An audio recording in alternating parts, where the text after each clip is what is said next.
Welcome to the Lechtich Parsha podcast, where we delve into the Torah's timeless wisdom and uncover uplifting and empowering lessons tailored to the challenges of our generation.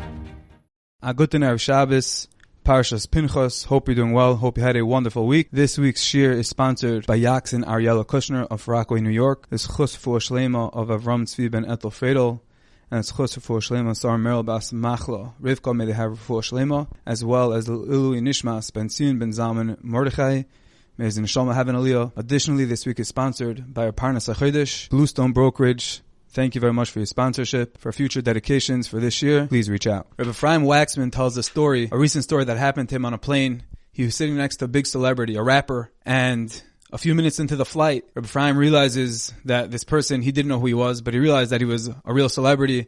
He had a whole entourage around him with security guards, and everyone was coming over to him for autographs and to talk to him and to get a selfie with him. Rabbi Ephraim Waxman, obviously keeping his head in his Gemara, he didn't initiate or start making conversation. He was happy to just learn his Gemara, stay quiet and still. The rapper turns over to him and says, "Hi, nice to meet you."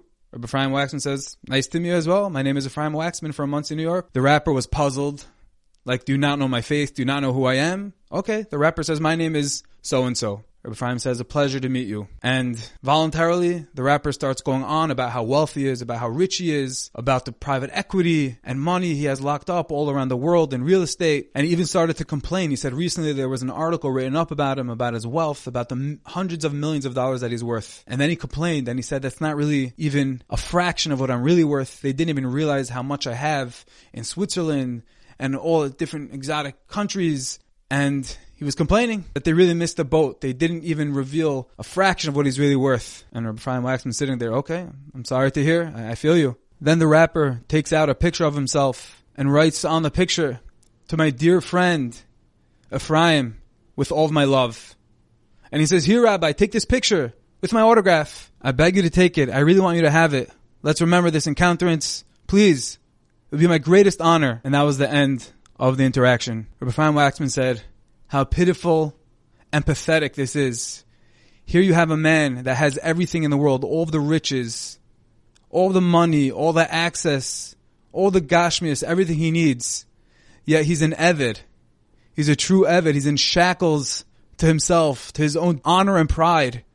And he needs me, a rabbi from Muncie, a Magid Shir, a person learning Torah, preparing my Daf Yomi. He needs my validation and recognition. He needs me to take his picture. What a sad reality. This story exemplifies of how we have to channel our koiches. Every person innately has enthusiasm, has a drive. And the question is, where we channel that drive, where we channel that enthusiasm, do we use it for good, for being better, or do we use it for self-absorption, for honor, for fame and glory? Where do we channel those things? Do we channel it for the emes, for nitzchis, for eternity, or do we channel it for fake satisfaction, chasing a mirage? Where do we invest the koiches that Hashem gives us? In this week's parsha, Parshas Pinchas, we know that Pinchas performed the greatest Kiddush Hashem perhaps of all time in an act of zealotry. He pierced Zimri and Cosby to death after they took down Klal Yisrael by enticing them with Baal Pa'ar and the Midianite woman.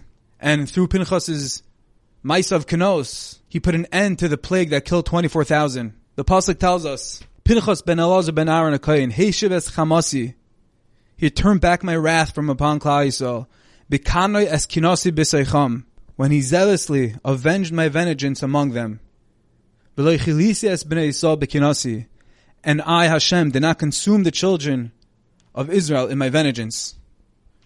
The question is, the lashon of the pasuk is Bekanoi es kinasi b'soicham.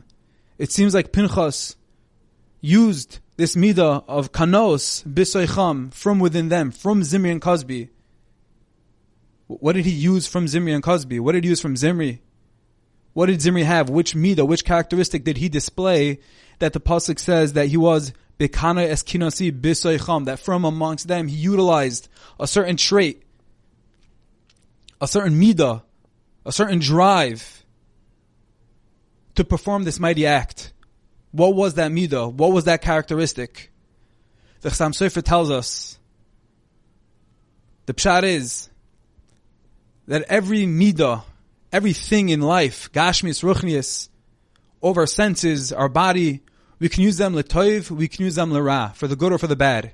Zimri, the Nasi, he was a great person, but the Yetzer Hara overcame him, and he went down, and he took Klal Yisrael down with him. Zimri used his passion, his gusto, his vigor, for the koyach of Ra. He channeled it for lust, for impurity, and he took Klal Yisrael down and he killed them. He killed 24,000. But says the Chassam Sofer that deep down, it's a pure midah. It's a midah of a cheshek. It's enthusiasm. It's what Hashem gives us for us to accomplish, to conquer, to expand in our avodas Hashem. And that midah, that enthusiasm, that eagerness can be channeled different ways. And Zimri, unfortunately, was nichshel, and he brought Klal Yisrael down with him. Pinchas saw that exact midah of Zimri, his eagerness, his zeal, his gusto, his grit, and he channeled it. He said, I'm going to take exactly what he used, and I'm going to utilize it for the koyach of toiv, for the koyach of tahara, for the koyach of kiddush Hashem. I'm going to be marib b'kivoy shemayim. I'm going to take the worst situation that's going on right now, a magefa that is wiping out Klal Yisrael, where Hashem had to be heishiv es chamasi. His vengeance was burning. And Pinchas said, I'm going to use that exact midah of Zimri and be mahapich. I'm going to turn it around and use it and be mekadesh it in the greatest way possible. And he went with tremendous kanos, zealotry, and in front of the entire assembly, he went and he pierced them to death, which was a kiddush shamayim like none other, which is why Pinchas was awarded with the Bris Shalom. We all have koiches within us, and it's up to us to utilize them for the good or for the bad, for tumah or for tahara, to be mekadesh shem shamayim or to be mechal shem shamayim. The power is there. The power lies within us, within every neshama.